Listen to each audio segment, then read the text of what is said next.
Hello and welcome to this week's Talking News. This is Lisa, CEO of Site for Wight.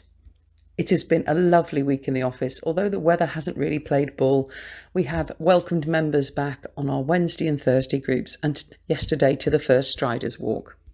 Millbrook House is alive again with people, laugh, chatter, and I cannot tell you how much warmth it brings to all of the staff to see the members back in person. And of course, this wouldn't be possible without the return of our volunteers. Thank you to each and every hour, minute, second that you donate to the charity to enable us to do our activities on a weekly and monthly basis. Later in this week's Talking News will be Susan's usual report of the activities that are coming up next week. If you ever have any questions, please don't hesitate to call the office on 522205 and someone will be able to give you as much information as you need. This week, I've also had the first report back from our Alexa skill of how many unique users on the Isle of Wight have started to use the skill on a regular basis. And I'm delighted to say there are 90 unique people who are doing this from the island. Our skill contains weekly talking news, bi-monthly newsletter, scam alerts, information on the trustees, information on the staff, and we are currently building a section on information on activities and what we can do here at Site for Wight to help you. I'm also delighted to report that finally we have got through to the Isle of Wight Council with our Hello Everyone QR code. These audible QR codes can be scanned by any mobile phone and then you can hear what the information on the piece of paper says. So for example, it might be on the bottom of your council tax. So you can scan it and listen to the information on the page. We are finally in talks with them and we are delighted to say things are moving forward. Also on this note, we have now visited all of the police stations in Hampshire. Each of the stations will have a Hello Everyone QR code outside 5 foot up to the left of the front door, which will guide people to the front door and to the front desk. We have also managed to get it adopted by Cowes at Parish Council, who will put them on all of their new signage which is going up in Cowes. Always, if you have any questions or would like any help or individual advice, please call the team on 522205. Thank you. This is Chris, reading an item from Isle of Wight Radio. No extraordinary reasons to refuse it. Sees Rides Westacre plans approved. Councillors stuck to their guns on Tuesday night in a vain attempt to find a reason to refuse the latest major ride housing development. The 473-home Westridge Farm scheme was given conditional approval at the Isle of Wight Council's Planning Committee meeting after councillors debated the head versus heart decision. However, attempting to go against officers' recommendations, councillors Claire Critcherson, Warren Drew, Chris Jarman and John Medland spent nearly an hour searching for a material planning condition that could be used to turn down. With the Isle of Wight Council failing to meet planning targets, the planning authority has to presume in favour of development unless there is something materially wrong with the application.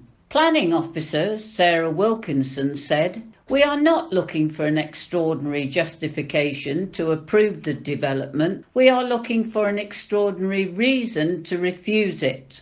Some of the suggested reasons for refusal and the advice given to them by planning officers are listed below.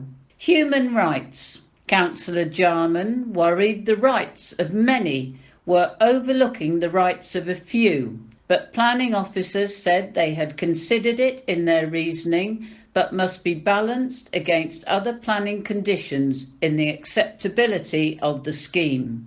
Impact of traffic. The council cannot go against a national model used to determine the potential increase in traffic, which found it would not have an impact unless they had evidence to suggest otherwise. Standards of living and housing density. The number of dwellings per hectare is below the national standard, with the green open space proposed larger than other developments approved. Lack of sustainable features. The property specifications meet building regulations and there is nothing that requires developers, Captiva Homes, to go above them. Environment. It is not a designated site recognised under the planning policy, so would be a dangerous policy to reference. Farming. Ms Wilkinson said, policies do not protect farming, and advised against referring to farming in any refusal. Councillors tried to refer to the newest version of the island planning strategy, which will go out to consultation at the end of July. But the Council's Strategic Planning Officer, Ollie Bolter, said he would completely advise against attaching weight to policies of an emerging local plan that is in such early stage of its infancy. He said, I do not think refusal based on emerging policies would be sustained, and I would even go so far to say it would be considered to be unreasonable behaviour in a planning appeal. Ultimately, Councillor Jarman proposed refusal on the basis it would lose area of pasture land and historic landscape, which would have an impact on the heritage and culture of the area. The vote fell with 4 aside, but with Councillor Jeff Brodie having the deciding vote as chair, the application was refused. Councillor Brodie said, when councillors decided to go against officers' recommendation, they needed a reason that was sustainable and defensible, should the decision be appealed to the Planning Inspectorate. He said, while planning officers were doing everything they could to find a reason that would hold up, despite significant warnings, councillors were not helping them, and it was a desperate attempt. Councillor Brodie said on the planning committee, it is always about making a balanced judgment, and while he may not take pleasure in the decisions sometimes, you have to do the right thing by providing affordable housing for more islanders. The greater good. After the meeting, Chair of the Isle of Wight Green Party Vix Lothian said, while there are lots of critical arguments against the scheme, under national planning policies, they are not significant grounds for rejection. She said, the spirited fight to protect Westridge Farm in the last few years were decent, right and well-meaning, but destined to failure against the enforced laws of England, which demand more and more house building.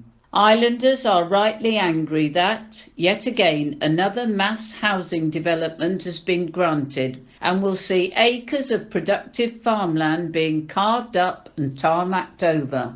But do not get angry at local councillors. They did not write these laws or impose these targets.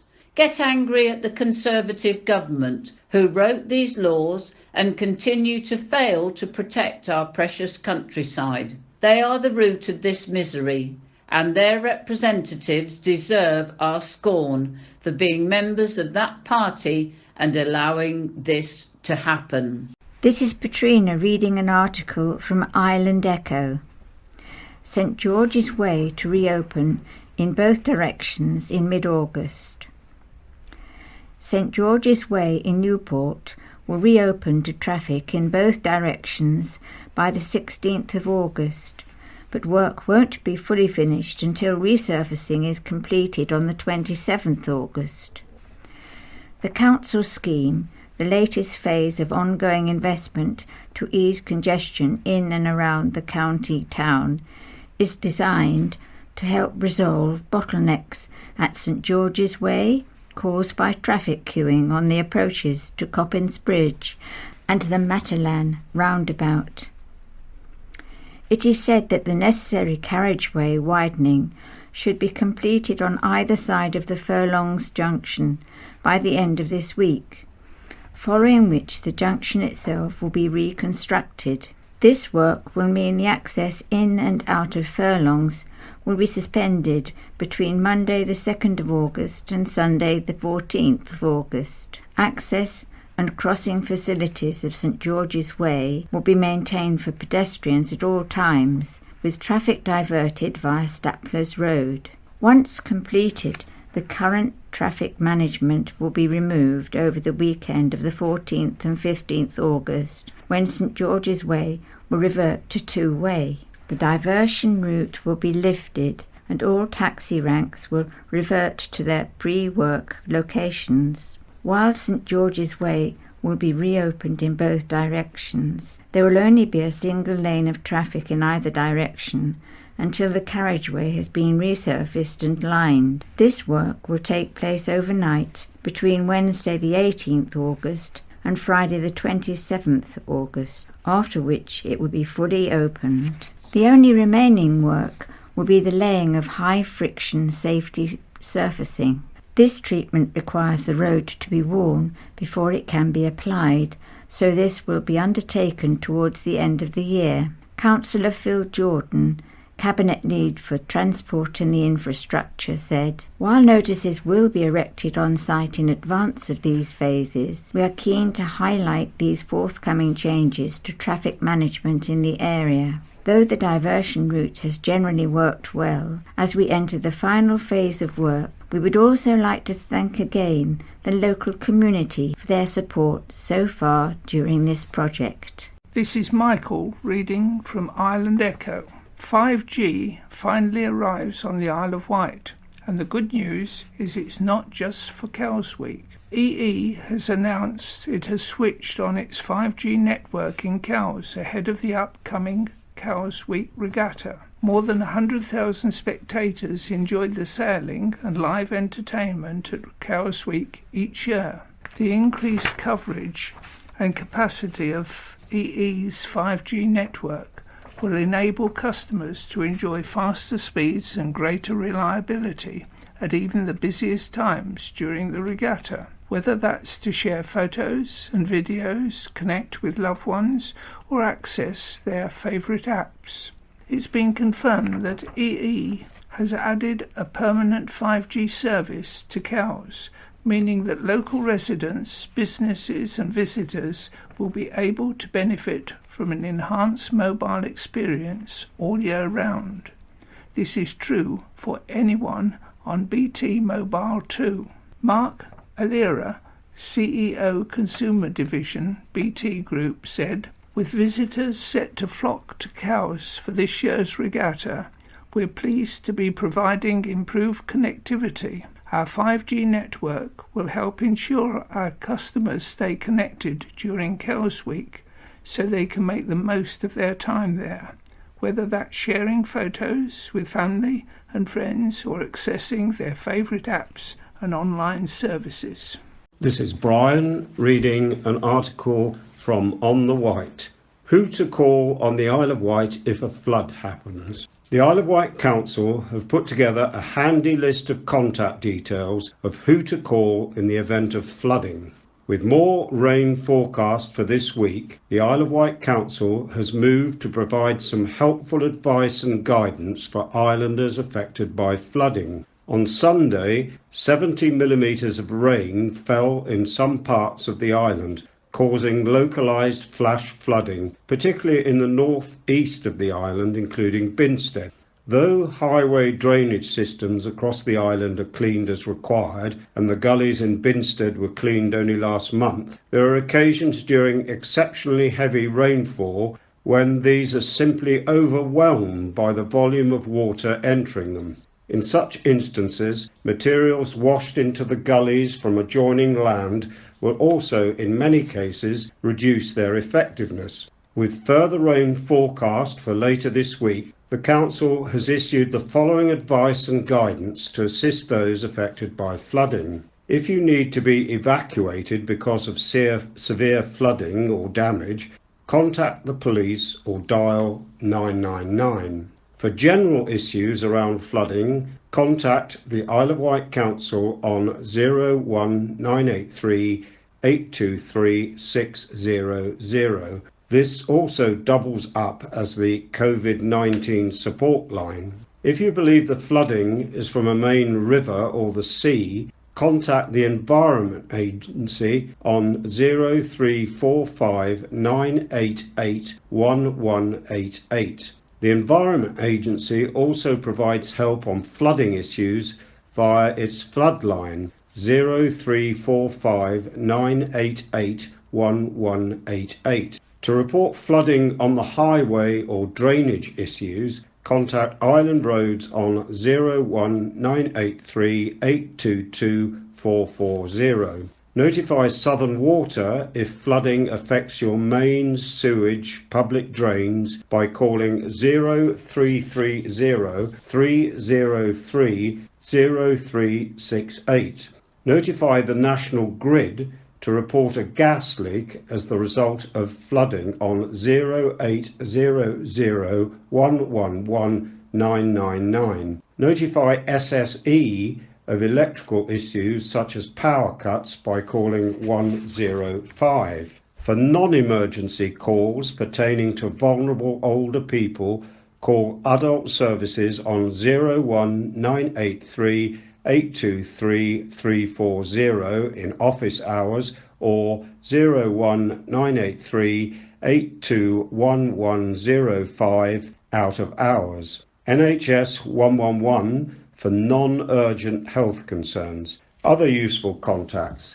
For adverse weather and flooding guidance, visit the website. The Met Office 0370 900 0100. For food safety advice after flooding, including how to make baby food without mains water, contact the Food Standards Agency 020 7276 8829.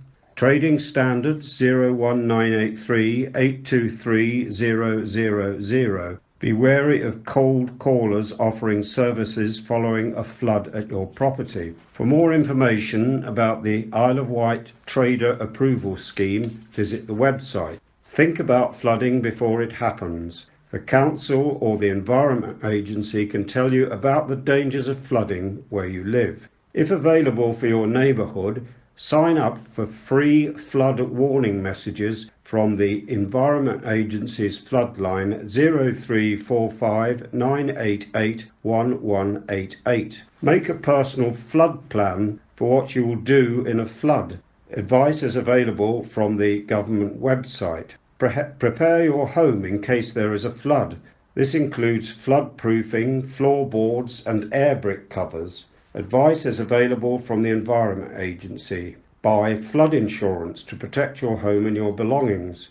While it is not the council's responsibility to protect individual homes or businesses, and people are responsible for their own properties, in some emergency situations the council will instruct Island Roads to position stocks of sandbags at the following strategic locations: Well Road, East Cowes, Simeon Street Recreation Ground Ride, St Mary's Car Park, Cowes. Additional sandbag locations may be identified around the island based on the forecast impacts of flooding and in areas where the Environment Agency has advised there is a potential risk of flooding. In the event of a flood, try to avoid contact with the floodwater. Do not drive through floodwater and do not let children play in it. Take care if you must go through floodwater, as there could be hidden dangers like sharp objects, raised manhole covers and pollution. When cleaning up after a flood, wear rubber gloves, boots and eye protection, and wash your hands afterwards.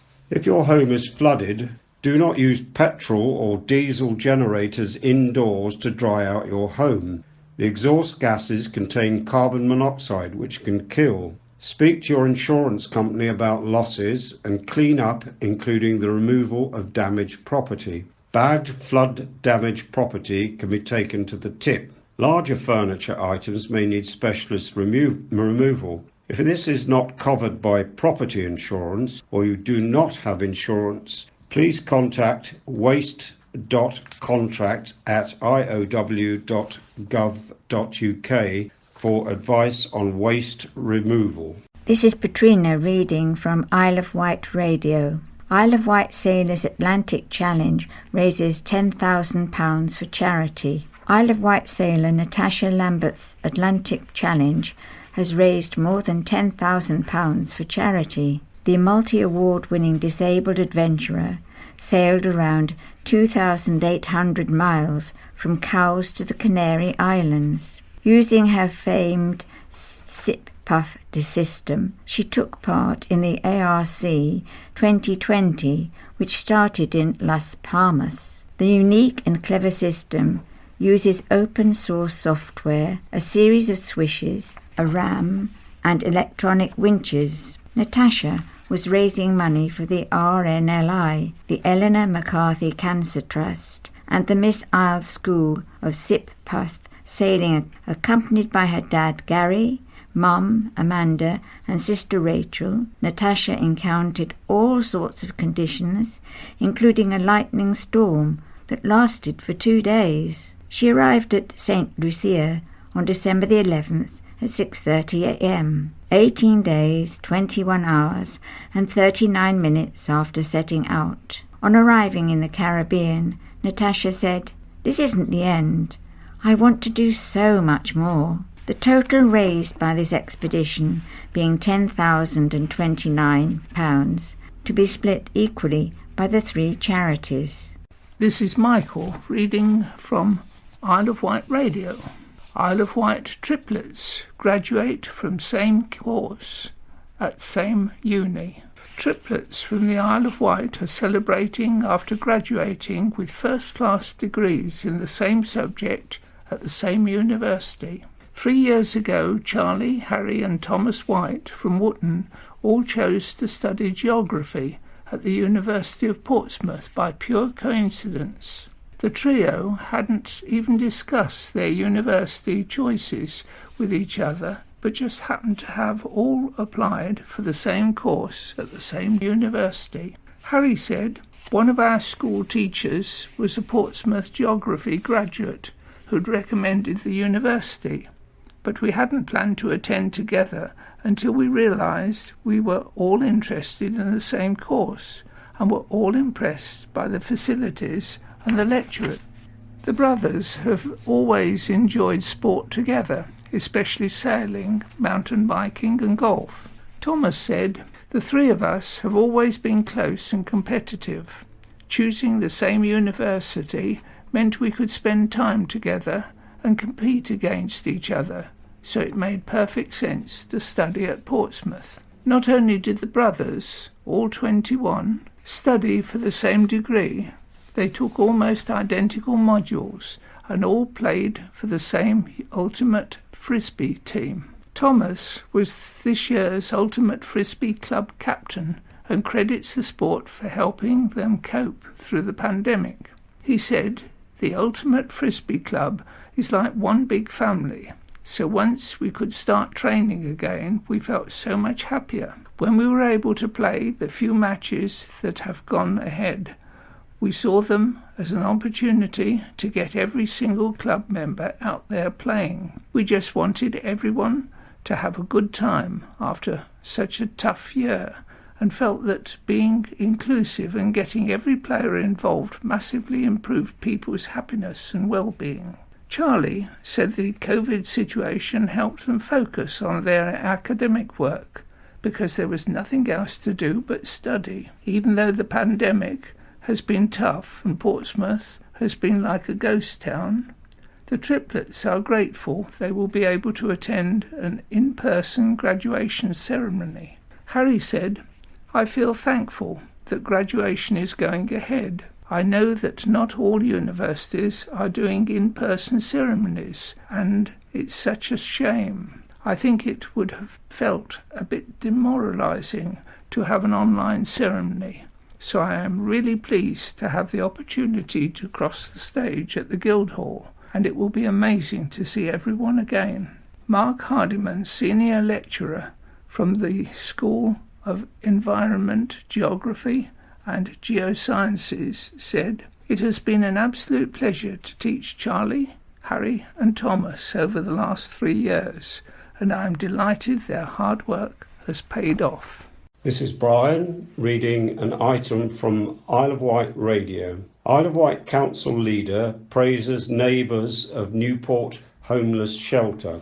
Residents of Pan and Barton have been praised for their support by the leader of the Isle of Wight Council after a new homeless shelter and recovery service was opened at the former Barton Primary School. It follows multiple objections from residents across the island for 2 other proposed hostels on the council's homeless pathway, which in one case led to plans being scrapped. Speaking at the full meeting of the Isle of Wight Council on Wednesday, Councillor Laura P.C. Wilcox said she paid tribute to residents near the school, now Howard House, for their agreement to the shelter, which opened earlier this month.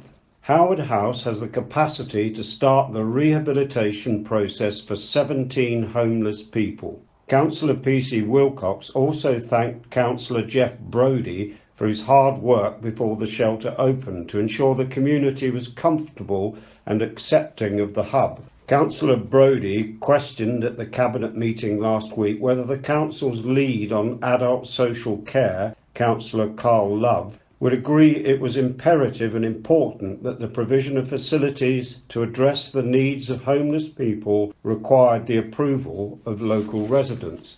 He said, "Residents like mine did not object to the facility in any way, unlike so many other parts of the island, where house of multiple occupancies, HMOs, for homeless people are opposed so vehemently." Councillor Love said opening any provision needed the support of the community and also commended residents for engaging and bringing Howard House. Other proposals for homeless hostels in West Newport and Sandown had been met with hostility from neighbours. Two Saints, a partner with the council to provide the homeless pathway, put plans forward to turn 2 B&Bs into HMOs for those already on their homelessness recovery and ready to live independently. On Leeds Street, Sandown, plans for the former Hondre B&B were submitted but withdrawn after local resistance saw more than 30 comments and 2 petitions signed by nearly 160 people objecting to the change. Residents said they were already blighted by HMOs in the area, sick of the trouble they cause, and would not feel safe having the tenants on their doorstep. Now, council documents reveal the backlash caused the seller of the B&B to withdraw their agreement to sell to 2 Saints, ending the application. The documents say there is a lack of suitable and affordable properties for purchase on the island, and should that continue, the pathway would be significantly compromised and there would be an increase in homelessness. Permission was given to the former Castle Lodge guest house in Newport to be converted into a HMO, despite more than 60 objections, a petition and the application called in by the former local councillor John Hobart. It was given a 3-year trial after councillors queried the lack of engagement with residents that had left people able to speculate when myth-busting could have been done. This is Michael reading from On the Wight. Be positive but cautious, urges Isle of Wight's Public Health Director. The Director of Public Health for the Isle of Wight said the key things to prevent the spread was keeping the vaccination programme up and running. Only one COVID-positive patient is in the intensive care unit at St Mary's Hospital, but the Isle of Wight's Public Health Director is urging people to be positive but cautious. Health chiefs admitted there were also other COVID patients on other wards. The news comes as the Isle of Wight's COVID infection rates, hospitalisations and cases rise and are likely to continue climbing, but the vaccination effort continues. The island's infection rate is increasing. Speaking at the meeting of the Isle of Wight's Council's Health and Social Care Scrutiny Committee, Simon Bryant said, like the rest of the country, the island's infection rate is increasing. The 7-day case rate period ending the 15th of July surpassed 200 cases per 100,000 people, according to the government figures, an increase of almost 150% over the previous week. Mr. Bryant said more hospitalisations nationally due to the virus was obviously a concern, but the key things to prevent the spread was keeping the vaccination programme up and running, with recent figures showing 73% of the island's adult population fully vaccinated. He said, all in all, there is an increase of rates, and we are likely to see that going up through the summer as we open up society. As we are able to mix, we will see more cases and consequently small increases in hospitalisations. Questioning the level of positivity in media coverage, Councillor Claire Mulsdell was concerned the current reporting of the increase of infection rates may have a severe effect on people's mental health and was stopping people from going out and living a normal life. She asked if more could be done to increase the levels of positivity, including the fact that not as many people are being hospitalised. Mr. Bryant said the island has seen huge changes from where we were in January, and although we could be positive, we still have to be cautious and sensible so we can enjoy the freedoms recently granted. Darren Cattell, the Isle of Wight's NHS Trust's Deputy Chief Executive and Director of Finance, said while he was by nature a very positive person, he did worry that we are seeing a small increase in hospitalisations. He said, "We have a very small number of patients with us who are COVID positive, including one patient in the ICU. It is something that is changing, and while we should be positive, we do also need to consider health aspects of the population. Balanced perspective as we move forward." Across England, the rate of hospital admissions of COVID-19 confirmed patients increased by 61% to 4.43 per 100,000 people in the week ending the 11th of July. This is Chris, reading an article from the Island Echo. Council say there is still time to shape Ryde's new transport interchange. The Isle of Wight Council has said there is still time to shape some of the key elements of a multi-million-pound project to improve Ryde transport interchange. But islanders have been told it is too late to change the fundamental design of the scheme. Residents have until the 3rd of August to make their views on seating, planting and paving, known in a consultation, the results of which will be considered by the Isle of Wight's Council Cabinet meeting on the 9th of September, or earlier if necessary.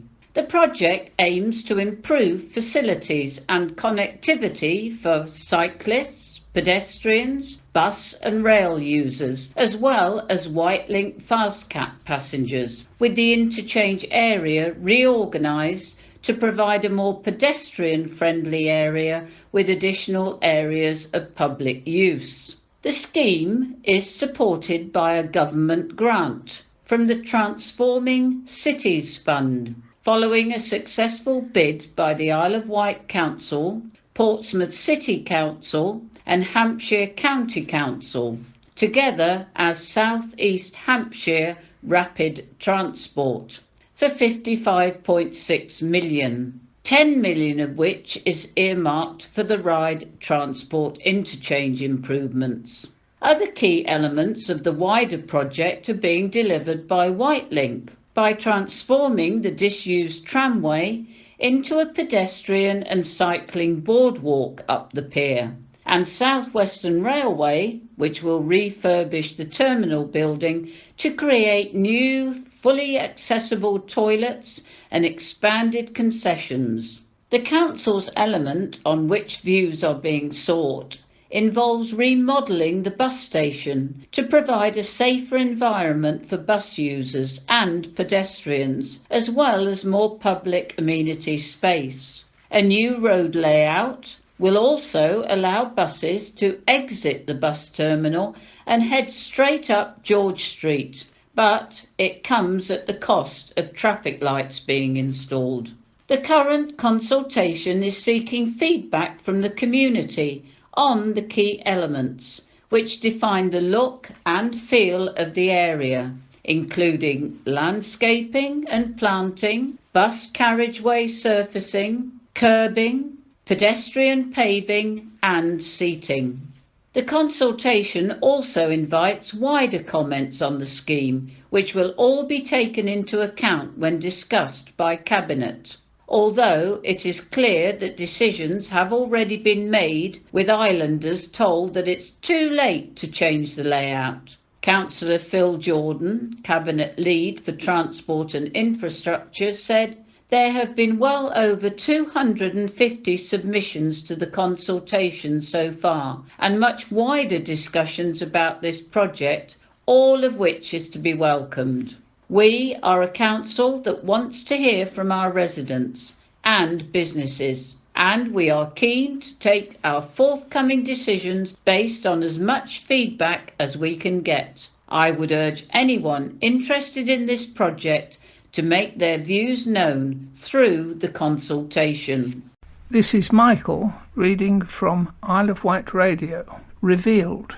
Summer adventures with the National Trust on the Isle of Wight. National Trust places around the Isle of Wight are inviting families to dive into a range of new experiences that will help reconnect them with life's simple sensory pleasures. At many National Trust places, there are fun ideas that will stretch lockdown legs and get kids exploring outdoors, from outdoor games to nature challenges. Here's the National Trust's pick of the best places to enjoy this summer with children on the Isle of Wight. Mottiston Gardens. This summer at Mottiston, little ones could become a musical maestro by heading to the garden's wild area and compose their own wild sounds with a super-sized xylophone. There are music-themed pebbles in a rock around the gardens trail which heads up to the Longstone,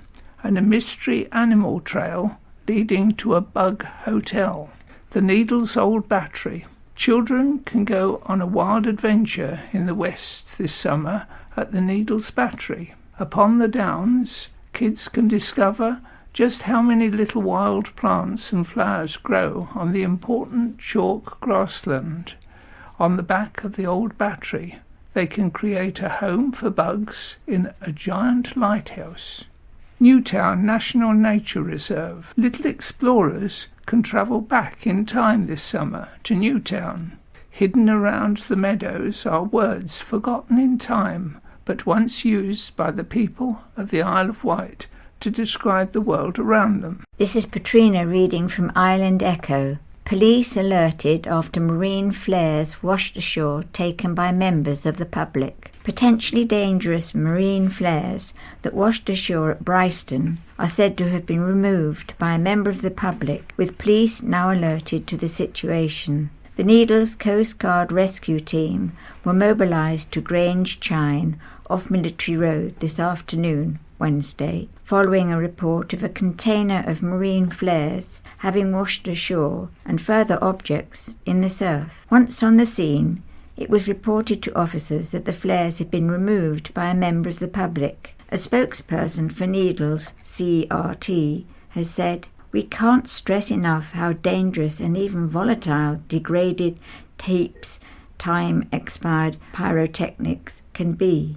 Police have been informed of the situation. This incident was the second of the day for Needles Coast Guard rescue team, with the team previously attended to an injured woman at Allen Bay. Solent Coast Guard tasked the West Wight team at 13:41 after it was reported that a female had become injured near the cliff lift on the beach. Initial casualty care was given by tourist attraction staff before the woman was handed over to Coast Guard rescue officers, who assisted with moving the casualty to the top of the cliff. The Isle of Wight Ambulance Service met with the casualty and conveyed her to St Mary's Hospital for treatment. This is Brian reading an article from the Island Echo. Derelict Stonehaven care home could be transformed into 23 apartments. A former care home in Sandown, which is regularly subject to arson attacks, could be pulled down and replaced with 23 flats. The Stonehaven residential home on Carter Street closed in 2018.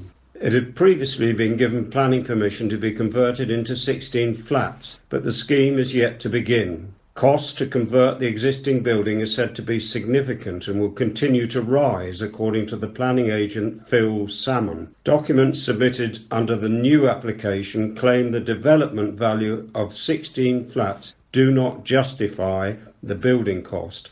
In order to make the scheme viable and deliverable, the building must be demolished, evaluation has found. In recent years, the hotel has been derelict and squatters have become a risk to the current owners. In May this year, a small fire broke out in the empty care home, with firefighters dealing with the blaze for 2 hours. Police later confirmed they were treating the fire as arson, and it wasn't the first time either.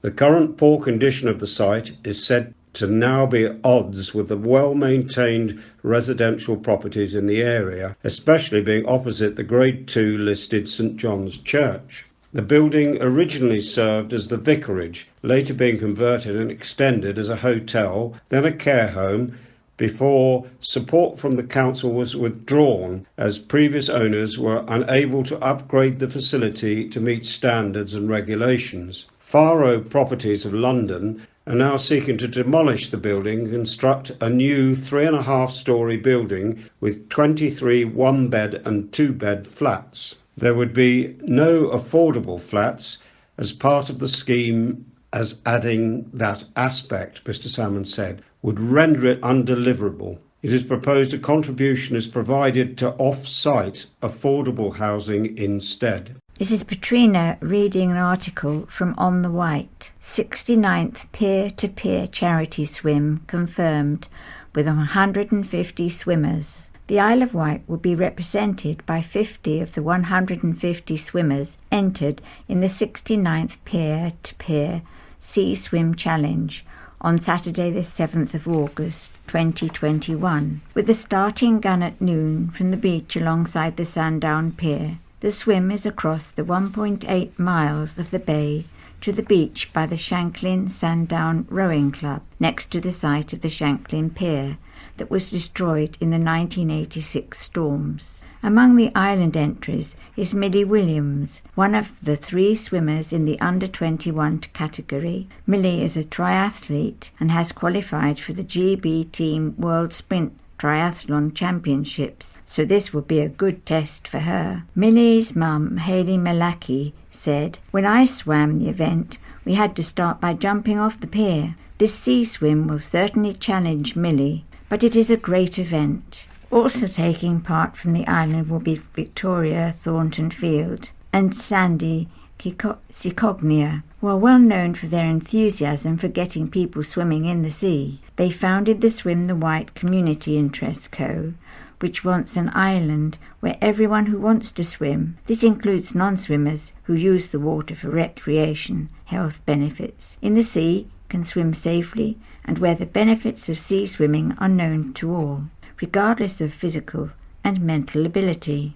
Bob Cooper, safety officer for the Isle of Wight Marlene Swim Club, said, "We had to cancel last year's event due to COVID, so it's encouraging that nearly all of those who entered last year have stayed with us and are coming over to the island to holiday and incorporate this event." The Marlins give donations to the organisations and charities that enable us to continue organising the event, and we encourage the swimmers to raise funds for their own charities. Safety is our priority, and we thank the Sandown, Shanklin and Ryde independent lifeboats and Shanklin deep-sea fishermen and the numerous kayakers, canoeists and paddleboarders who support the swimmers. We would still welcome further kayakers to assist. The swim starts at noon, and the first arrivals at Shanklin will be 20 to 25 minutes later. Spectators are welcome. This is Michael reading from Isle of Wight Radio. Wight Building Materials step in to support Ryde's beach lifeguards. Wight Building Materials has stepped in to support Ryde's beach lifeguards. When the company learnt about the lifeguards' need for a new storage facility to help their service to grow and improve, it stepped in to support them. Because of lack of funds, the Blackwater-based firm provided ready-mix concrete and stone for the base of the new facility. Last year, the lifeguards experienced one of their busiest summers to date, with around 36,000 recorded visitors to Ryde Beach, with August particularly busy. Lifeguards assisted more than 115 people, from rescue to casualty care, to searches for missing persons. They performed more than 147 preventative actions which undoubtedly saved lives. Todd Miller, General Manager of the Waterside Community Trust, said, "Our team of beach lifeguards are ready for another busy summer, especially due to the popularity of staycations this year. We operate a beach lifeguard service on Ryde Beach during the May half-term, then from 1st of July until the end of August. Our team assists with everything from swimmers getting into difficulty, lost children, to people who sustain injuries while at the beach. We receive great support from the community and local businesses who assist us both financially and with materials and equipment. We are very grateful for their help." Operated by the Waterside Community Trust with support from Ryde Town Council, the lifeguards are based near the Waterside Pool. Steve Burton, General Manager of Wight Building Materials, said, "When we learned that Ryde Beach lifeguards were short of funds to complete their new building project, we were delighted to provide ready-mix concrete and stone for the base for their new storage facility. We know how hard the pandemic has hit charities and community groups, so are pleased to play a small part in helping the lifeguards continue their important work to keep visitors to Ryde's busy beach safe this summer." As part of Ryde's Beach Lifeguard Service, the team delivers water safety talks to local schools along with training for children and young people. They offer a series of courses ranging from a rookie program for 8 to 12 years and the Survive and Save program for 12 years and over. This is the second part of the Talking News, read by Kate and Pauline. But before we start the second part of the County Press, here's this week's Society's news. Millbrook House is now fully open and really enjoying having members and volunteers back. It really is a breath of fresh air. Coffee and Chat is on every Wednesday from 10 o'clock to 11:30, and it is only £1 to include the cake and coffee. Come along and spend time with members and staff discussing various topics, etc. Thursday, Mix and Mingle. This week we celebrated World Friendship Day. Everyone thoroughly enjoyed it and a lot of laughter was heard around Millbrook House. The Thursday Mix and Mingle is held every week, starting at 10:30 a.m. and finishing at 2 p.m. If you'd like to come along, please call the office to book a space. Transport can be arranged if required. The new lunch club will start on the 10th of August at Millbrook House at 12 p.m. Please call the office and book a space by next Friday the 6th. You can order either fish and chips or sausage and chips. The team are looking forward to seeing as many members, volunteers and friends as possible. A reminder that this is the final week to book your space on the trip to Shanklin Theatre in November to watch Dad's Army, or if you're interested in the planned holiday to Warner's next April. Any queries, do not hesitate to call the office on 522205, where staff will be able to answer any queries. And now the letters. Nick Wild of Freshwater says, "Well done, Bob, on overseas aid vote. I was delighted to read in your online edition that Bob Seeley opposed the government by voting to increase financial help for the world's poorest people, and was among 24 Conservative MPs who opposed the government's motion to maintain overseas aid spending cuts. Although sadly there was a majority of 35 to keep the budget for international development at 0.5% of national income, it can be something to be proud of that our Ireland MP wanted to revert it to 0.7%. I was very sorry to see that this went unreported in the print version of the county press." And this is from Thomas Munro of London. Many people travelling to London from the Isle of Wight must have had the same exasperating experiences that I have had several times in the last few years. Either you, 1, just miss your London Waterloo train, or 2, just manage to get it with seconds to spare after bolting from one side of the station to the other side. Here are 2 simple solutions that would help. 1, make the bus go to the other side of the station, as it is sometimes very early in the morning. The reason being that the London Waterloo services from this side of the station seem to catch people out the most due to the timings. It appears there's sufficient time to get to the other services that depart slightly later from other platforms. Reschedule the red jets to depart 40 and 20 minutes past the hour.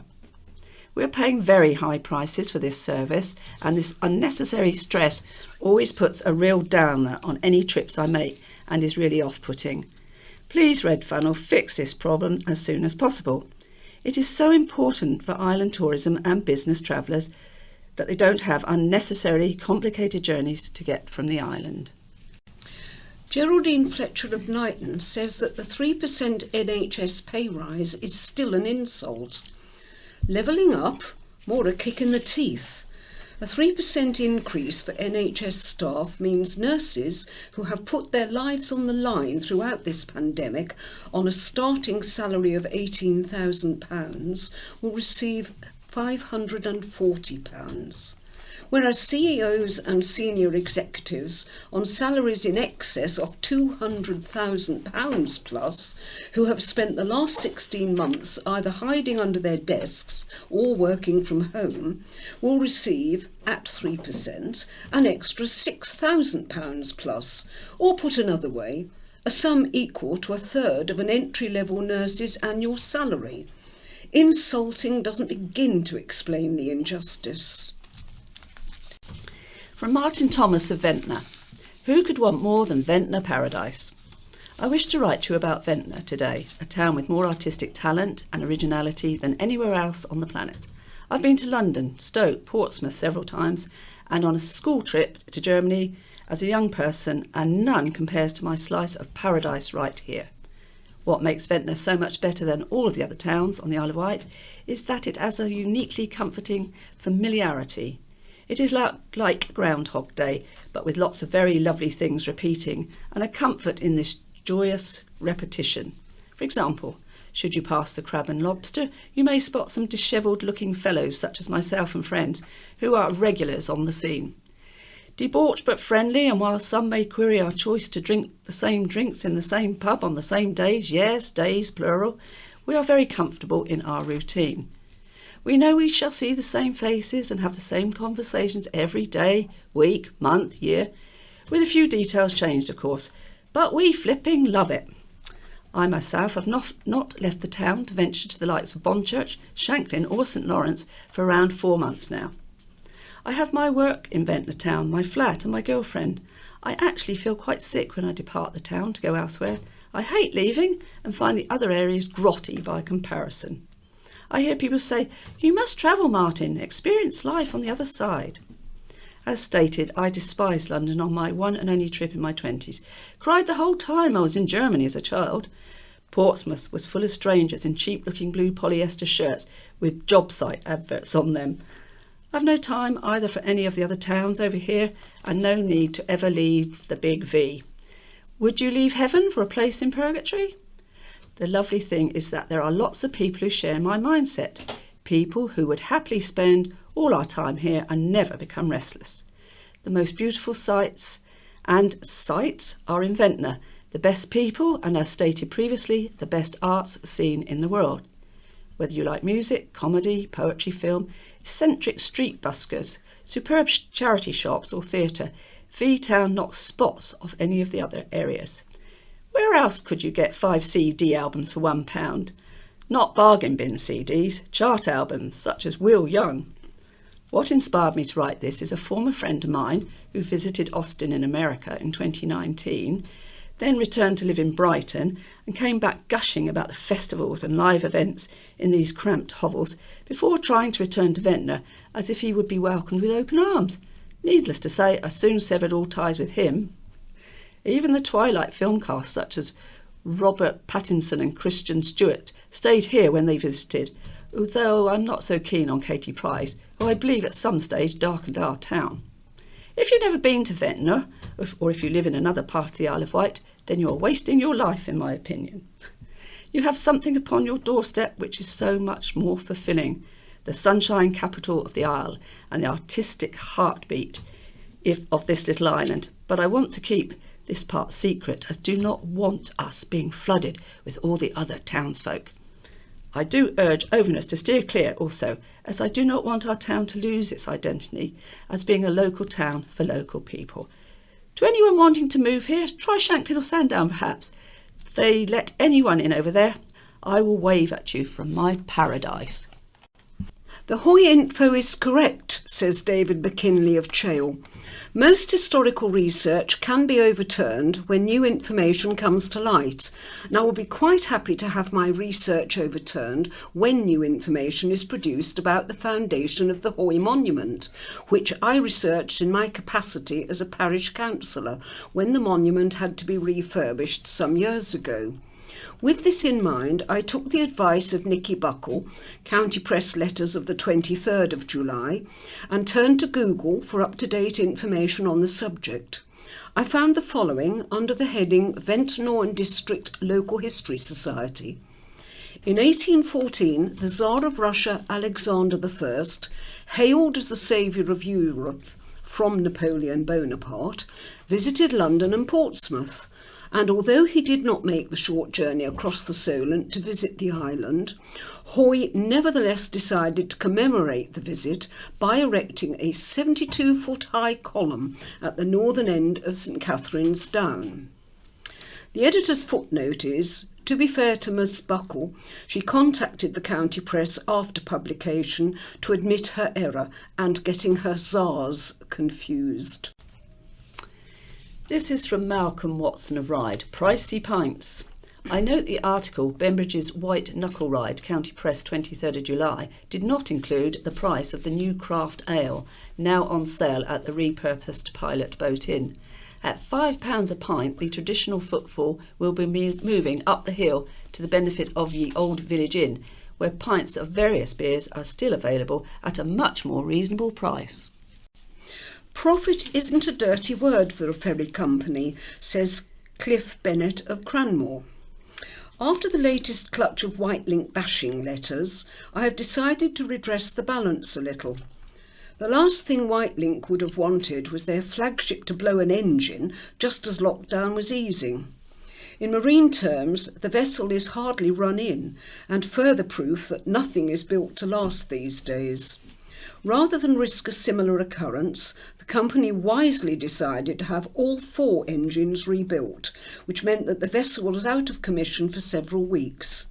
It's not difficult to work out that with 40% of their carrying capacity down, there were going to be booking issues, though it was a relatively quiet time.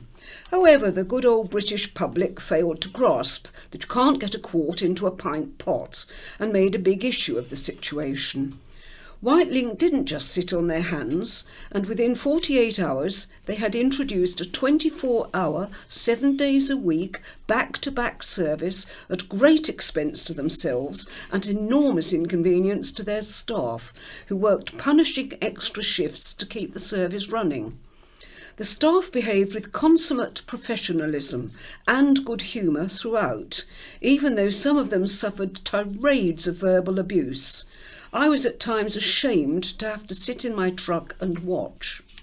As usual, it was the professional drivers who accepted the situation, even though for some, including myself, it caused enormous problems later in the day, while private motorists were the ones continually kicking off. I'd like to say a big thank you to all the ground staff, crews and backroom staff. 50% of all letters voice concerns of the P word. That's profit to you and me. People are obsessed with the fact that the fares are so high because the greedy parent company is making an obscene amount of profit. Wightlink has invested an enormous amount of money in ground installations and the new vessel over the last 4 years, and the money has to come from somewhere, with some aside for future investment. What is the obscene profit? Look at all the big supermarkets, oil companies, banks, software companies, online sales, Richard Branson, Dyson. These are all making obscene profits. Wightlink isn't even at the bottom of the page. Finally, for all those advocating a bridge/tunnel, forget it. If feasibility and geological studies were to start tomorrow, it would be at least 10 years before completion, and in 10 years' time I think we're going to be living in a very different world. And from Richard Ferraro of Ventnor, stuck in the past. With due respect, Don Vincent, railway idea belongs in August silly season, County Press 16th of July, is stuck in 20th century transport policy. There are diverse aspects to take on board. For example, the business case for sustainable public transport, the agenda to tackle climate change, and how to attract investment for regeneration of brownfield sites. Meanwhile, government policy supports low-carbon public transport to reduce our dependency on cars. Also, most staycation holidaymakers who are under 35 from urban areas don't own cars. Note, that's a tourist market. Of significance, our largest business centre, Newport, has inadequate transport links to the mainland and is progressively choking with traffic. A new well-connected rail link will improve Newport's case for investment and development post-COVID and help reduce congestion. It will uplift Newport as a place to live and work. In short, I applaud the recent outline business case and feasibility study for new railway infrastructure. It identifies the need and justifies the case for connecting Newport Phase 1 and Ventnor Phase 2 by rail to the Island Line. On completion, Newport, Blackwater, Ventnor and Wroxall will be reconnected to each other and Island Line towns, including the important connection to Ryde Pierhead, with its direct fast cat service to National Rail and bus stations at Portsmouth Harbour. Towns already served by the Island Line will shortly benefit from £56 million of previously committed funds. That is £26 million to rebuild the Island Line and purchase new trains, and £30 million to refurbish Ryde Pier and Ryde Pierhead Station. Additional investment for extended railways will piggyback the £56 million, spreading economic benefits across the island. Hooray! The recent work proves there is a valid economic and technical case for proceeding. I congratulate the Council and their consultants for robustly completing the first stage of this important 21st century project. Waste on HS2, says Anna Billingham of Cowes. Thanks for nothing. Many of our NHS nurses at the lower end of the salary scale exist in work-based poverty and rely on the £20 universal credit uplift, which will soon be withdrawn. The 3% pay rise being offered to these NHS staff will put an extra £20 in their pocket, precisely the same amount many are about to lose. Just 5% of the estimated £98 billion cost for HS2 would finance the NHS's full request for 15% for a full year. But cutting the travelling time between London to Birmingham by 29 minutes is deemed more important. Has there been a more despicable, immoral and intellectually bankrupt UK government in living memory? Now we go to my view, and this is by Matthew Chatfield, a field guide to island inhabitants this summer. What a delight it is to have our streets, shops and beaches packed with tourists. After the strange COVID tourist season of 2020, when nobody came, the holiday makers are back for 2021. As they're not able to travel abroad, the Isle of Wight is where the sun is at, so we're having a bumper summer for visitors. This leads to the inevitable challenges. How can the right-thinking islander, on meeting a new acquaintance, decide how to treat them? As it turns out, it's quite easy to determine which social class your new friends and acquaintances are in. Check out my handy guide here, which starts with the greenest of tourists and finishes up with the most unimpeachable island stalwarts. Fresh off the boat, still got that curious hanging ticket on their rearview mirror, is desperate to see the Needles. tries to ring an Uber only to find their phone is on the wrong network anyway. Coconut Ice manages to get instant sunburn on their first day on Sandown Beach, which contrasts alarmingly with their pallid Overness skin and peels impressively by the end of the week. Wanted to go to Portugal, really. Insufferable moaners who can't understand that Adgeston Vineyard isn't going to have cellars full of sherry to look at. Estate agent botherers. Heaps of money, wants a place in the country, but has never lived outside the M25 before. Can be persuaded that Buckham is by the sea, never having seen much of either before. Read about it in the Telegraph. Way too stylishly dressed. A roof rack covered in the latest beach gear, including that all-important stand-up paddleboard. Takes the children to the hut after doing some rock pooling with their metal buckets and wooden spades. The remote worker. Some kind of tech worker who came to the island to enjoy the slower pace of life. Discovered they can get by on a few hours of work a day on a laptop in Freshwater Coffee House and spend the rest of the time surfing. Down from London and stayed. Had a holiday home and ended up living in it. Opened a bijou artisan business which is doing surprisingly well. Toddler's dog, vague background in marketing. Sitting on the kids' inheritance. Retired to a double garage bungalow with artificial plastic lawn and purple slate chippings. Motorhome in the front garden, angry about something and plucking up the courage to go to a parish council meeting. Classic old crusty. Came to see Jimi Hendrix in 1970 and never went home. Knows far more about hydroponics than you'd think. Can tie-dye anything. Landed gentry, rich enough to look scruffy if they want to. Indifferent to the travails of those who live beyond their gates. Derek Sandy, the island's national treasure, gets a category all of his own. Now we have an article by Bob Seeley, our local MP, Levelling Up Agenda Cash, Vital to Regeneration. The government's Levelling Up agenda is all about giving areas that have previously been underfunded or overlooked opportunities to build a better future. While the Isle of Wight is sometimes viewed as part of the South East, I constantly remind government we rarely see the wealth of the wider region, while our costs are often inflated by our separation by the sea. Levelling up seems a fancy phrase for trying to spread economic development and wealth creation to as much of the country as much as possible, including here on the island. According to the Institute for Fiscal Studies, ours is one of the most unequal countries in the G7 developed nations, which is scandalous. I want a better future for islanders and the island. The council, with my support, has submitted a bid to the Levelling Up Fund centred around East Cowes. If the East Cowes Marine Hub bid is agreed, it will provide high-value design and engineering jobs and training opportunities. The bid proposes renovating the barracks and the Columbine building while improving the esplanade. This is important for us, but it doesn't end there.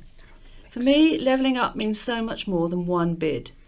The jobs agenda, for example, is closely tied to improving education, training and vocational courses. We need to get more islanders over 18 entering higher education, bringing us closer to the national average. Long-term regeneration is primarily linked to our county town Newport, which has too many closed shops. Focusing house building in sensitive numbers and for islanders on brownfield sites in Newport and in Newport Harbour is critical to regenerating the town, attracting jobs and shops back to it, and supporting companies in its industrial estates.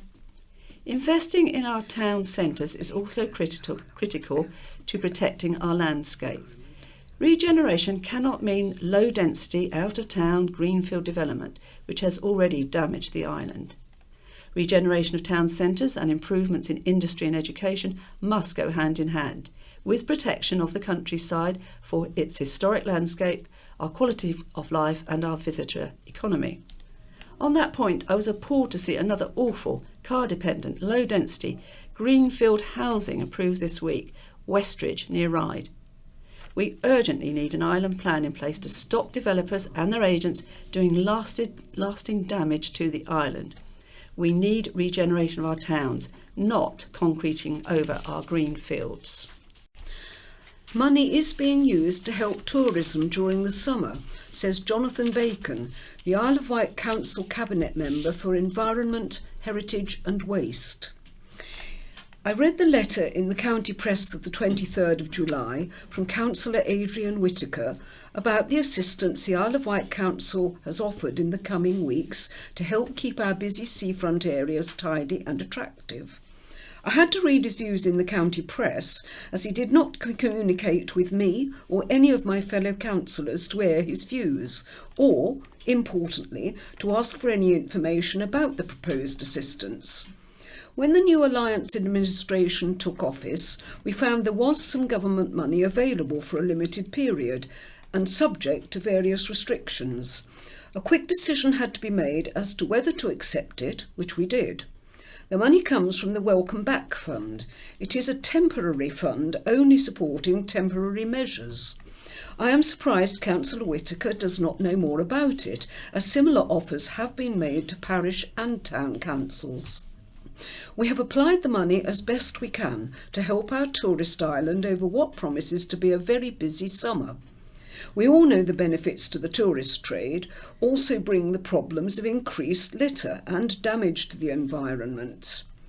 What is being created is a monitoring service so that, if there are problems, say, with litter or maybe a blocked toilet, the right people can be notified to deal with it. So, in addition to failing to understand what the money is available for, Councillor Whittaker has completely misinterpreted what is being offered. However, if he is saying such assistance is not wanted in Lake and Shanklin, it can always be directed elsewhere. I was much more impressed by an email I received from his fellow Shanklin Town Councillor Mike Hailston, which included some positive ideas and suggestions about how to deal with the ongoing situation in respect of the spa site toilets in Shanklin. I am seeing if these can be advanced. The aim of this administration is to help and support our tourist and hospitality economy that has suffered so much in recent months with whatever funds we can get our hands on. With this in mind, we welcome people getting in touch to discuss issues and offer solutions. Doing so also allows explanation of what is possible and not possible. And now we look to see what's on. Let's have a look. Alzheimer cafes are now open. East Cowes Alzheimer Cafe, East Cowes Town Hall, that's open from 2 to 4, first Tuesday of the month. Totland Alzheimer Cafe, that's open third Wednesday of the month, 2 to 4 p.m. Newport Alzheimer Cafe at the Isle of Wight College, that's in the evening, 6 p.m. to 8 p.m. on the last Thursday of the month. Ride Alzheimer Cafe, that's All Saints Church Hall, 11:30 a.m. to 2 p.m. Kells Alzheimer Cafe, the football club, that's 2 p.m. to 4 p.m. Sandown Alzheimer Cafe from 2 p.m. to 4 p.m. fourth Wednesday of the month, and the ACE 7 Alzheimer Cafe, and that's at Carers IW, that's the Riverside Centre, that's the second and fourth Tuesday of the month, 10:30 to 12. There's also the Ride Alzheimer Cafe, and all newcomers are very welcome. If you want more information on that, you can ring 01983 220 200. Students bring fame to Shanklin. After a long hiatus, a young cast is thrilled to be back on a stage to perform Fame the Musical. Curtain Call Creative students are to present the hit musical from the unforgettable film and television franchise which inspired generations to fight for fame. The show follows the final class of New York City's celebrated High School for the Performing Arts, from their admission in 1980 to their graduation in 1984. All the struggles, fears and triumphs are depicted with razor-sharp focus as the young artists navigate the worlds of music, drama and dance. Popular Wight Proms is back this summer. Wight Proms is back this summer with a limited audience, just a quarter of the capacity. Tickets go on sale today for the event, which will offer comedy, opera, musicals and proms at Northwood House in Cowes over August the 19th to the 22nd of August. Among those confirmed on the lineup are TV and radio presenter Penny Smith, as host of the Opera Day, and West End star Kerry Ellis. A proms team statement said, "Thank you for your patience while we tried to get all our ducks in a row. We're delighted to announce that our tickets for this year's festival will go on sale today at 10 a.m. Early booking is advised as we've had to halve the audience capacity to just 1/4 to keep our audience safe. You can buy lawn tickets as usual, plus this year we also have tables and chairs, which you can buy as a whole table only. Your safety and feeling safe in a gathering of people is of utmost importance to us, and so we will be continuing with certain social distancing measures despite not requiring to do so by law." All the information about this is online and tickets are available at www.whiteproms.co.uk. J. Miller's Circus is back again at the Circus Field, Whippingham, for the whole month to the 31st of August. Weekdays are 3 p.m. and 7 p.m. performances. Saturday night is 7 p.m. only, and Sundays it's 2 p.m. and 5 p.m. Now they're raising money in aid of Cancer Research UK.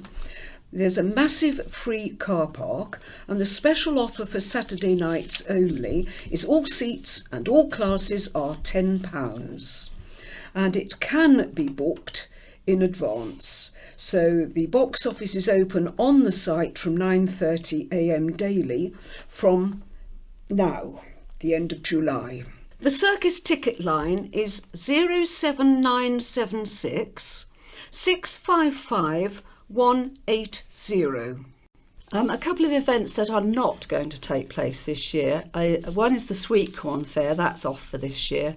That's normally held at Arreton Barns in September. And another event that's not going to be held is the Shanklin Regatta has been cancelled for the second year in a row. And now Shanklin Theatre. Starting August, Tuesday the 3rd and Wednesday the 4th, Fame the Musical at 7 p.m. Thursday the 5th, Spotlight present Beyond the West End at 8:15 p.m. Sunday the 8th, Theatre Train Summertime Special at 5 p.m. Thursday the 12th, Spotlight present Beyond the West End, 8:15 p.m. Friday the 13th, The Zoots, Jack Up the 60s, 7:30 p.m. Saturday the 14th, Whole Lotta Shakin' at 7:30 p.m. Sunday the 15th, Francis Rossi, I Talk Too Much at 7:30 p.m. Wednesday the 18th, Calling Planet Earth. Thursday the 19th, Spotlight present Beyond the West End. Friday the 20th, Jive Talking. Saturday the 21st, Sun Records, the concert. Sunday the 22nd, Coldplace, tribute to Coldplay. Wednesday the 25th, Cloud Busting, the music of Kate Bush. Thursday the 26th, Spotlight present Beyond the West End. Friday the 27th, 80s Mania. Sunday the 29th, The Goldhawks, Quadrophenia, the album live. And if you want to book any of these, the book office is on 01983 868 000. And now we start more news. In brief, autumn booster jabs are likely. A COVID booster programme will be rolled out on the island in the next few months.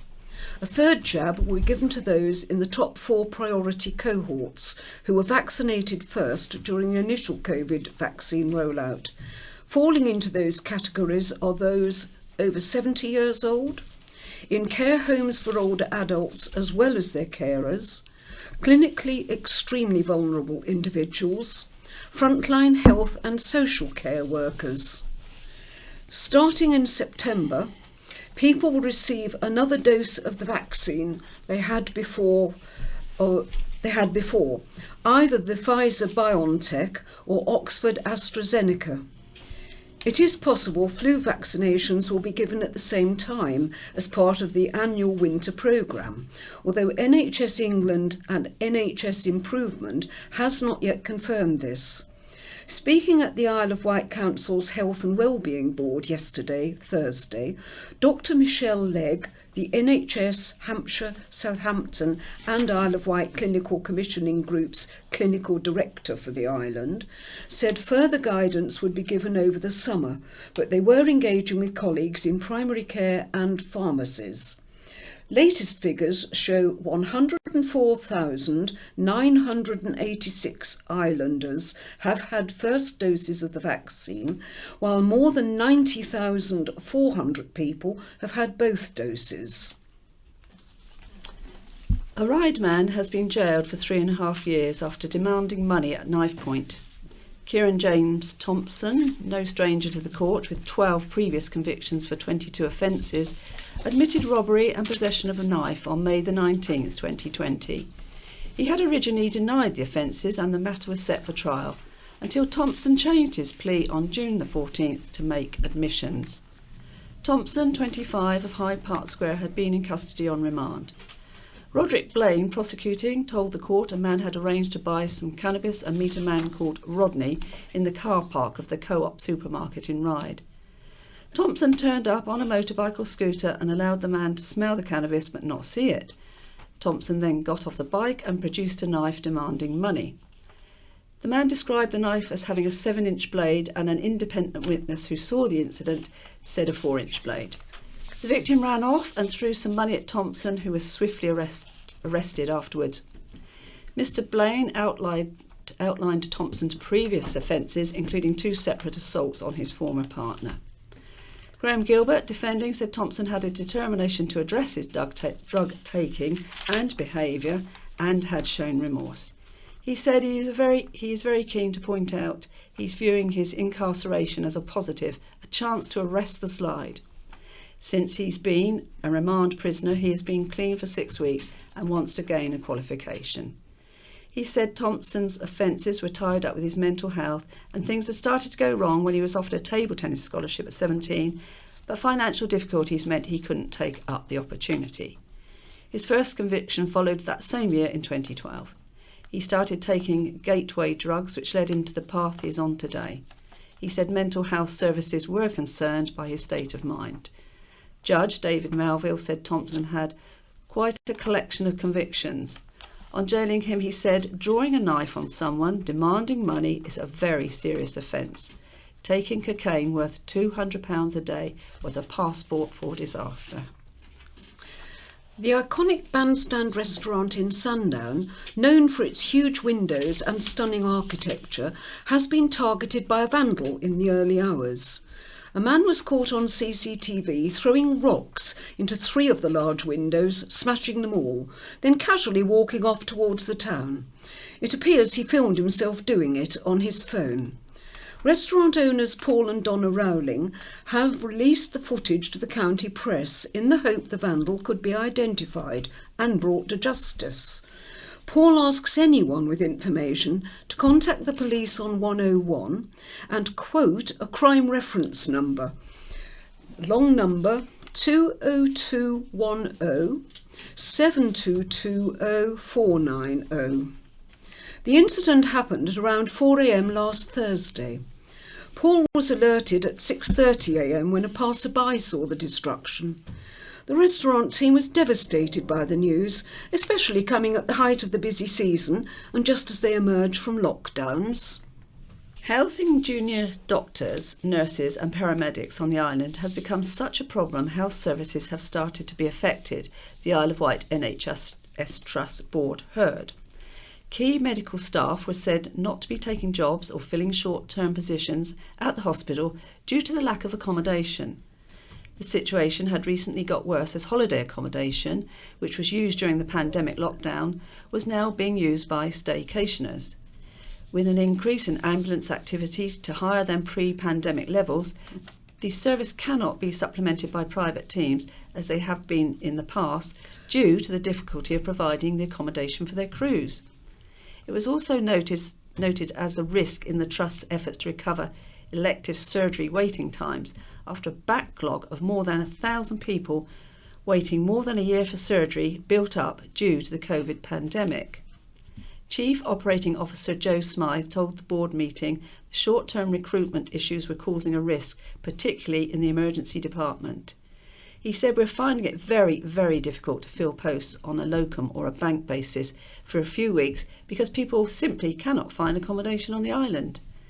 Medical Director Dr. Steve Parker said there was a 15% vacancy rate across the medical workforce and temporary staff were being used to help fill the gaps. Lois Holwell, Director of Governance and Risks, said though there had been some success in recruitment in other areas, there were some challenging pockets to fill and retain staff. This had the potential to cause significant problems. A project group has been established to tackle the problem, as new staff have had to consider commuting across the Solent due to the housing problems. If you are able to offer accommodation to rent, please contact the Human Resources Department at St Mary's on 01983 822 099. A supermarket sweep by Feathered Friends. Two birds of prey caused a flap at Morrison's Lake store on Wednesday last week. The protected sparrowhawks found themselves stuck in the atrium foyer of the store, leading to a rescue operation to send them back into the wild. County Press Camera Club members Josh Thomas and Dave Crowson became involved, along with a falconer from Haven Falconry at the Isle of Wight Steam Railway. Dave told the County Press Josh had phoned him to ask for advice. He got the manager of the store and the guy from the falconry involved. "We were worried they would become disorientated, hot and hungry, but the falconer managed to get them out okay. Josh was the real hero of this for spotting the birds and bringing it to people's attention." A third arrest for scooter abuse. Police have reported another drink drive arrest for someone using a new Beryl e-scooter, the third time someone has been caught on the island since they were recently introduced. The culprit was a male. A woman was charged in December last year and sentenced for drink driving an e-scooter. In a post on its Facebook page, Hampshire Constabulary warned, "Do not be tempted to use an e-scooter when you come out of the pub as a quick way of getting home. It is illegal to use a privately owned e-scooter in a public place." This is not just an island thing. The Metropolitan Police recently seized hundreds of scooters in 1 week period. There are many reasons why they are not legal yet, including safety. Please do not let your children use them, as you both may be subject to formal action. More flats are wanted in a town plan. A former care home in Sandown, which was subject to an arson attack earlier this year, could be pulled down and replaced with 23 flats. The Stonehaven residential home on Carter Street, which closed in 2018, has previously been given permission to be converted into 16 flats, but the scheme has not yet been started. Costs to convert the existing building are said to be significant and will continue to rise, according to planning agent Phil Summon. Documents submitted under the new application claim the development value of 16 flats do not justify the building costs. In order to make the scheme viable and deliverable, the building must be demolished, a valuation found. In recent years, the hotel has been derelict and squatters have become a risk to the current owners. In May this year, a small fire broke out in the empty care home, with firefighters dealing with the blaze for 2 hours. Police later confirmed they were treating the fire as arson. The current poor condition is said to be at odds with the well-maintained residential properties in the area, especially being opposite the Grade 2 listed St John's Church. The building originally served as the vicarage, but became a care home before support from the council was withdrawn. Faro Properties of London are now seeking to demolish the building and construct a new 3.5-storey building with 23 1- and 2-bed flats. There would be no affordable flats as part of the scheme. It is proposed a contribution is provided to off-site affordable housing instead. It wasn't one of their run-of-the-mill rescues when Cowes RNLI lifeboat plucked a struggling young deer from the Solent to safety. The crew's training exercise suddenly became an animal rescue when they were amazed to see the deer looking all at sea. The muntjac deer, commonly found in the New Forest, appeared to have been carried 3 miles out to sea by the tide, ending up off Prince's Green in Cowes. To say we were surprised was an understatement, said lifeboat hound Miles Hussey. It was exhausted and cold when we got it into the boat. A member of our crew, Felicity Elliott, a doctor at St Mary's Hospital, quickly wrapped it in a blanket. The young deer was taken back to the lifeboat station and put in the shower room, where it was given a drink and again wrapped in a blanket to await being picked up by the RSPCA. The local authority has unveiled a summer crackdown on littering and has promised decisive action to combat the growing problem of littering, which is blighting the island's towns, villages and countryside. Although fly tipping has not seen a significant increase in recent years, the council said any fly tip was one too many.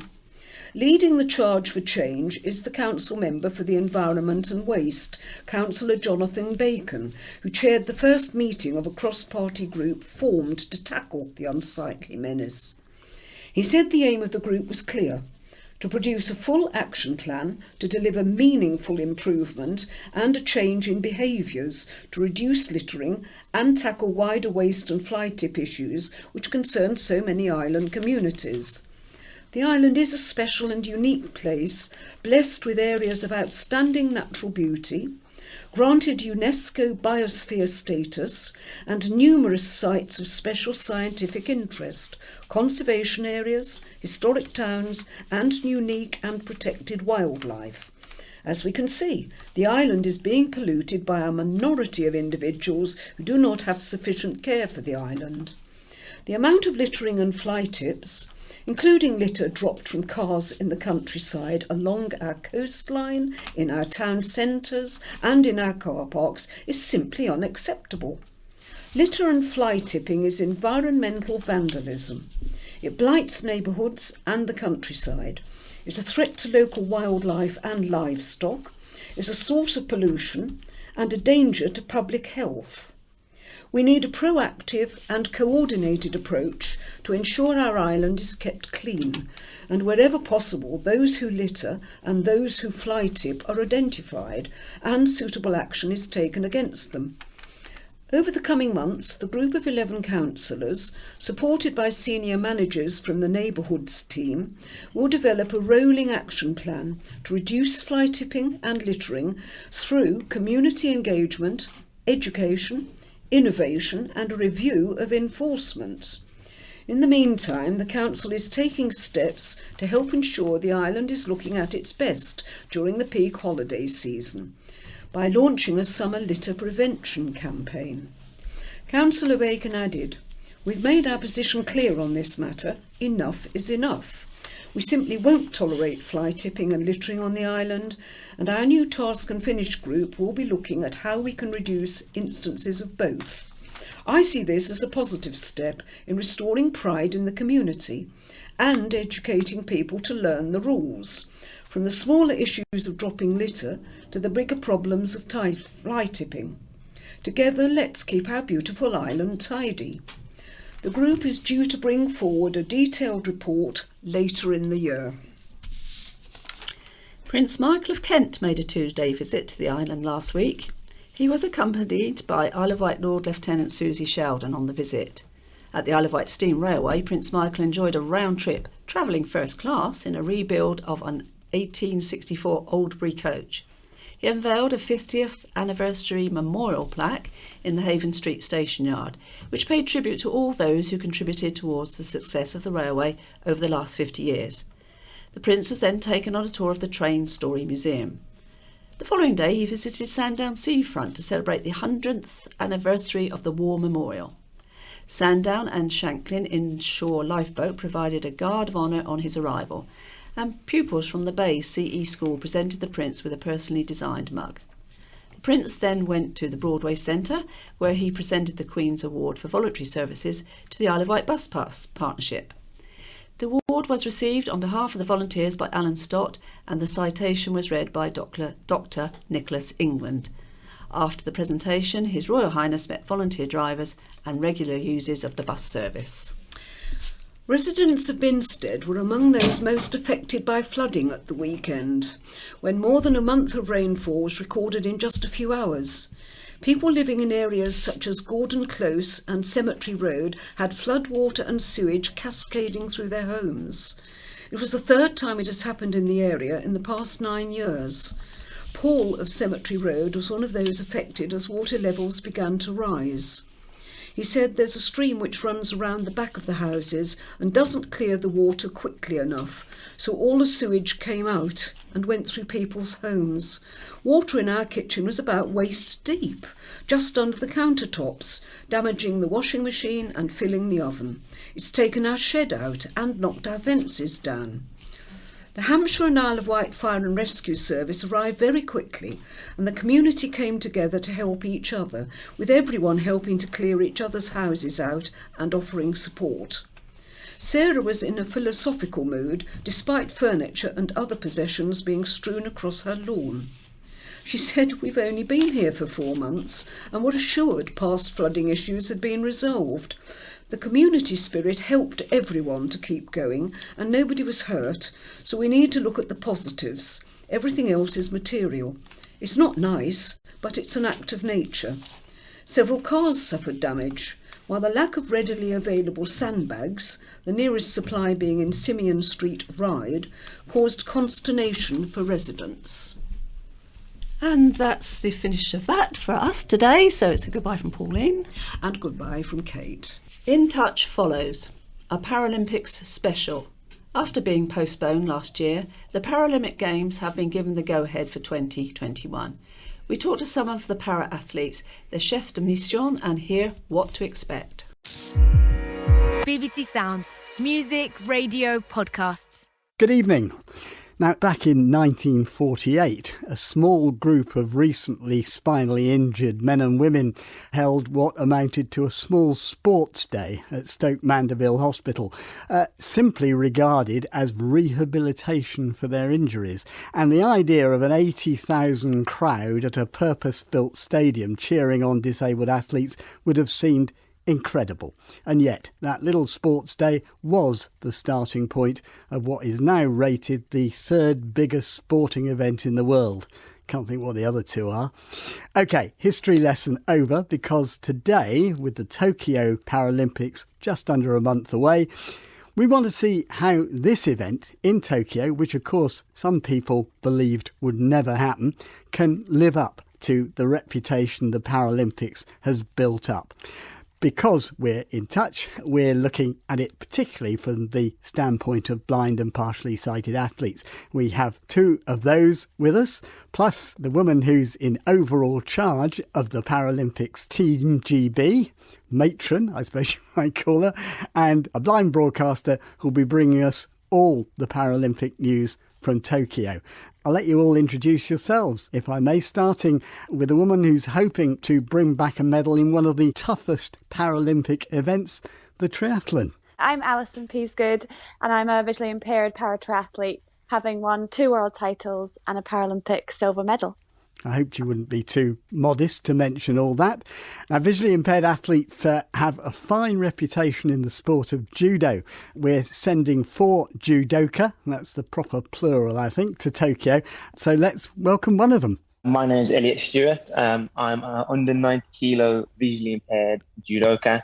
I'm very impressed with that. Not many people say that. And I am number 4 in the world. Now, hoping she's forgiven me for calling her matron, let's hear from the person whose role is to watch over those two and the rest of the Paralympics GB team. Hi, Penny Briscoe. I'm obviously chef de mission for Paralympics GB. I have the honour of not being a matron, but rather leading the team at the Games. Tokyo will be my 11th Global Games, 4th as chef de mission. And were there times when you thought this wouldn't actually take place? I mean, I think it's been a tough 16 months. It's been a real roller coaster, but I think our focus, just like the athletes, has been on working on the basis the Games were going ahead until somebody told us that they weren't. So, no, we've been keeping a positive, if pragmatic mindset that organisers, the Japanese government, the IOC and the IPC were doing as much as they humanly could to ensure that the sort of festival of sport that the Olympics and the Paralympics are would go ahead for the athletes. And finally, for the introductions, assuming that it does go ahead, the man will be bringing In Touch news of how our visually impaired athletes are doing, and a voice well known to In Touch listeners. Hello, Peter. Great to be back on the programme. I'm Manny Jasmy, and 3 weeks today I'll be masking up and flying off to Tokyo, where I'll find, well, who knows, but hopefully some sport. This will be my third Paralympics, and so far my Paralympic medals record is 0 gold, 0 silver and 0 bronze. But probably a gold for broadcasting talent. Anyway, to prove that, we've asked you for a rundown of who, in addition to Alison and Elliot, we should be looking out for as real medal hopes. 21 blind and partially sighted athletes will represent Britain in Tokyo, the biggest contingent coming from cycling. All the cyclists ride a tandem with a sighted pilot steering round at breakneck speeds. It's about 40 kilometres an hour around corners, in case you're wondering. In 2016, Laura Turnham won the individual pursuit gold in the velodrome. To defend it will mean going into uncharted territory for her. It's something I've not actually managed to achieve yet. All my sort of world titles I've won, I've never successfully defended. So I don't have a lot of history of success on that front, but I'm definitely hopeful and we've been doing a lot of work on it. So fingers crossed it all goes to plan and I finally do something I've not done before. Turnham is now Laura Fackie after marrying fellow visually impaired paracyclist Neil Fackie. He'll be in Tokyo too and says he'll have to break his own world record to win back the 1 kilometre title he lost in 2016. As if that's not pressure enough, in Tokyo, as in Rio, Laura and Neil's track races will be on the same day. In fact, they'll be just a few minutes apart. I'm aware of what he's doing that day, but my focus is my race and his focus is his race.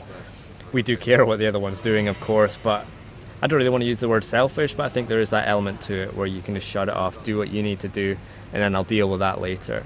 In Rio, I had actually told my coach, just tell me how he's done, but that's it. I don't need to know anything else. My coach, Dan, was a bit nervous of telling me that they hadn't won in case it kind of derailed me, but I just turned around to him and was like, well, it's up to me to win the medal in the Fackie household then, isn't it? Laura goes into the Games having won gold in the time trial last month at the Road Cycling World Championship. But the pair that's taking paracycling by storm is Sophie Unwin and her pilot Jenny Hull. A year ago, Sophie had never ridden a tandem. She still hasn't ridden one on the track. But after just 2 races, they became world champions in June. Also look out for the name of Steve Bate, a serial gold medalist who'll be stalking success once more. There'll be a trio of visually impaired swimmers representing Britain in Tokyo. Arguably the one who's most in form is Stephen Clegg. He broke the world record for the butterfly 100 metres by nearly a whole second in April. The record had stood for 8 years.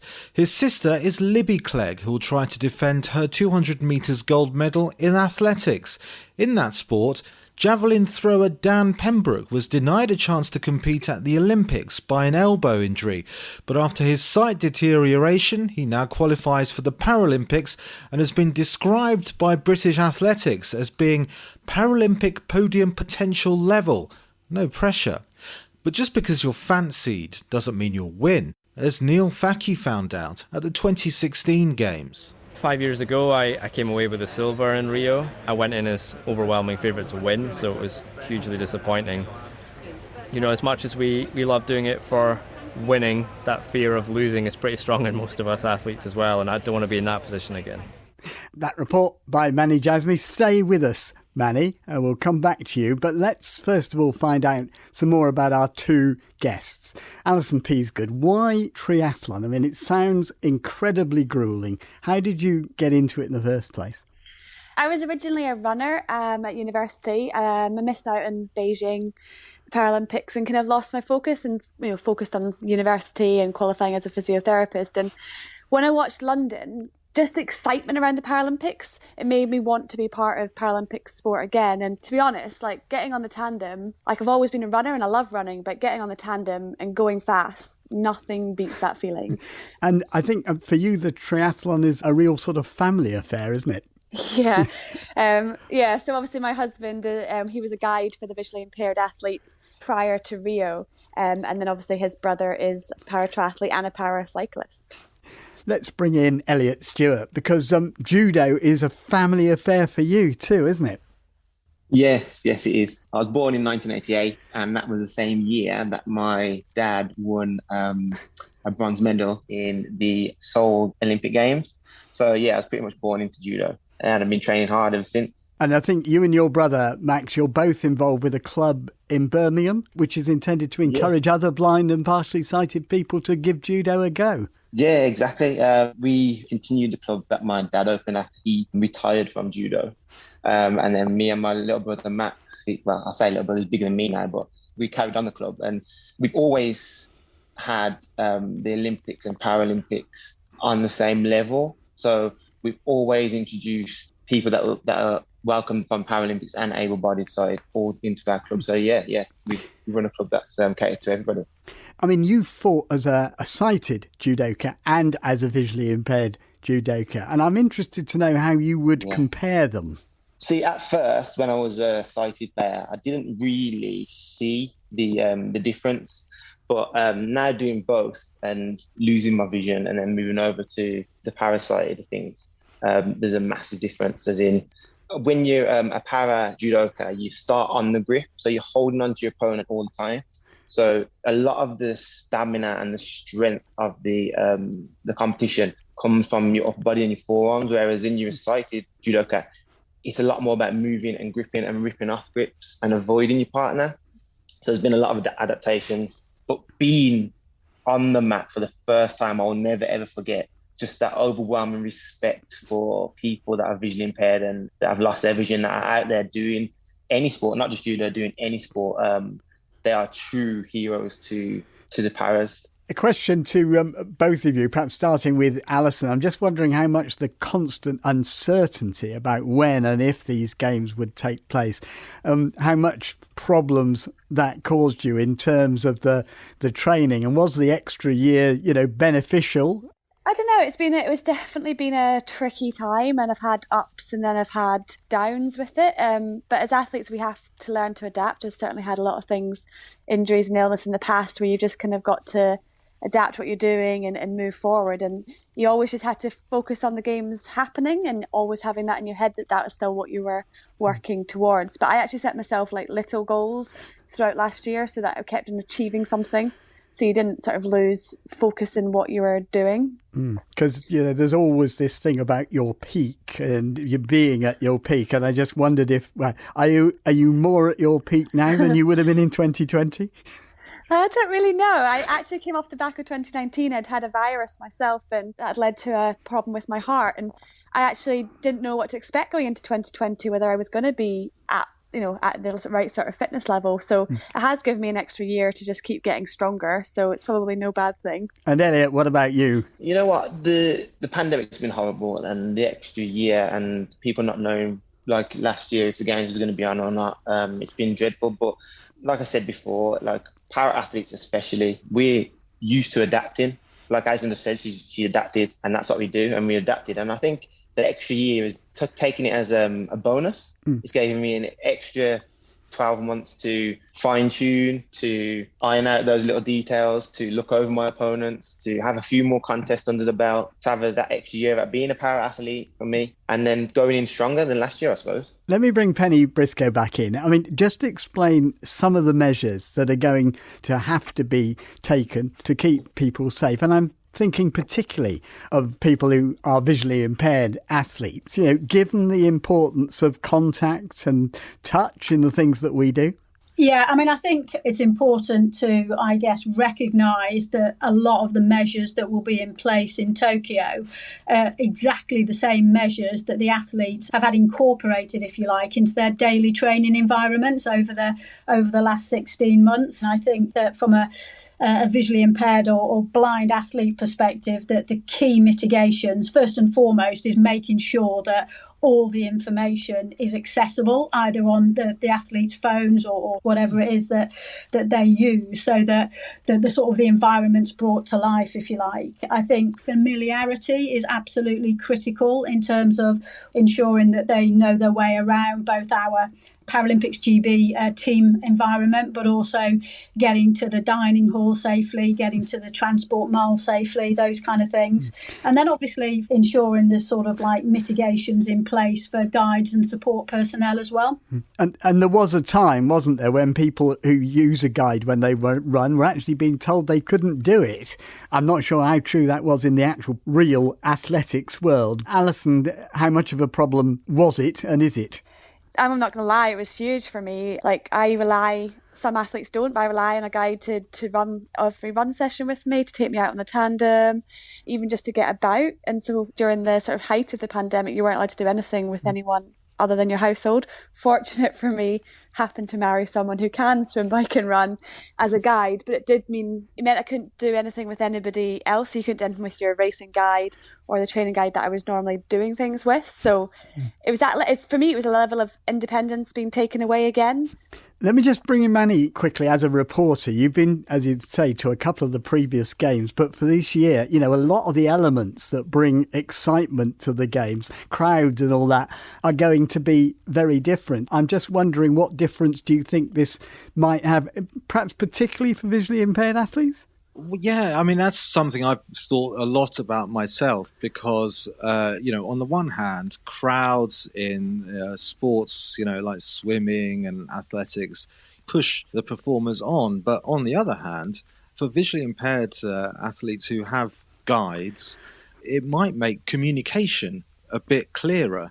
And I wonder if I've never done that before, but I wonder if that might actually improve their performances. Well, I was wondering that, actually, whether the crowds, because I just wonder, Alison, how difficult it is to know exactly what's going on if you depend quite a lot on sound.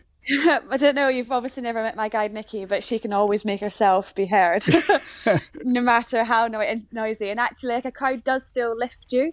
But I know when I'm training, for example, in the gym, I don't want any music on. I want it to be quiet so I can focus.